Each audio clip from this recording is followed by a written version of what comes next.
Long before the pyramids stood tall, and long before Rome was built, there thrived a mysterious civilization, silent, intelligent, and ahead of its time.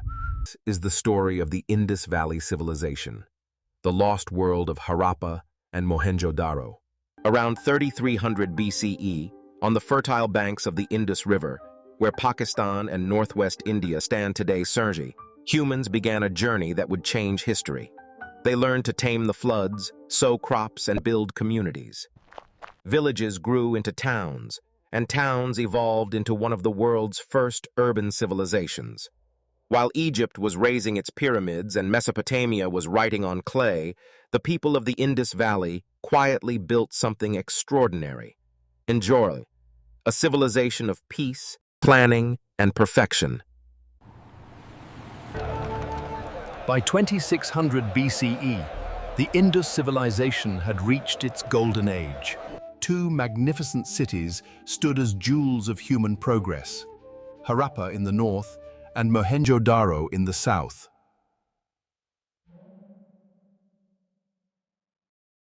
Perfectly laid out in grids. Homes were made from baked bricks of identical size. Each house had its own private bathroom and underground drainage, an innovation the world wouldn't see again for 4,000 years. 4,000 Palaces, no grand temples, no armies. Instead, an urban society built on equality, trade, and civic discipline. Truly, the first modern city builders in human history. The Harappans were peaceful people, traders, farmers, and artisans. They grew wheat, barley, and cottons. They made tools from bronze, ornaments from gold and beads, and toys that still smile through them. Their art was refined, their technology advanced, and their creativity limitless. From terracotta figurines to seals carved with precision, every artifact spoke of beauty and intellect. On their seals, they carved sacred symbols, bulls, tigers, elephants, and a horned deity seated in meditation. Some believe this was an early image of Lord Shiva, the Pashupati, Lord of all creatures. The people of the Indus spoke in symbols, a language carved into stone seals and pottery. Over 400 unique signs have been found, but none have yet been deciphered. We do not know their rulers. We do not know their gods. Yet the script they left behind whispers across millennia, waiting for the day it will speak again. Indus people were not isolated. They traded with distant lands, Mesopotamia, Oman, and Bahrain. Lothal, their great port city, connected them to the ancient world.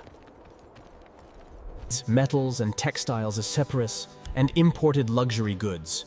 Their trade network stretched thousands of kilometers, proving that even 4,000 years ago, globalization had begun. The Indus people were scientists of everyday life. Their weights and measures were standardized with astonishing precision. Their drainage system remains a marvel even today.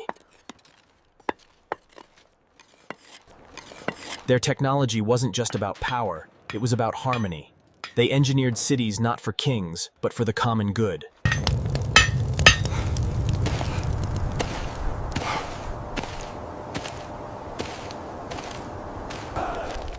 Around 1900 BCE, the great cities began to crumble. The rivers changed.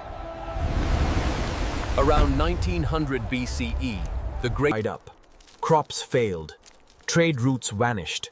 Some say invaders came. Others say nature turned against them. Whatever the reason, the hum of the Harappan cities fell silent. And with time, the Indus Valley disappeared, leaving behind only ruins and questions. For thousands of years, the Indus civilization was forgotten until the 1920s, when archaeologists like Sir John Marshall and R.D. Banerjee uncovered its buried glory. History had to be rewritten. Civilization had not begun only in Egypt or Mesopotamia. It had flourished right here, on the soil of the Indian subcontinent. The Indus Valley left no kings, no conquests, only quiet brilliance. Its legacy lives on in our cities, our crafts, and our spirit of resilience. From the dust of Harappa rises a timeless truth. Great civilizations are not built on war, but on peace, planning, and the will to live together in harmony.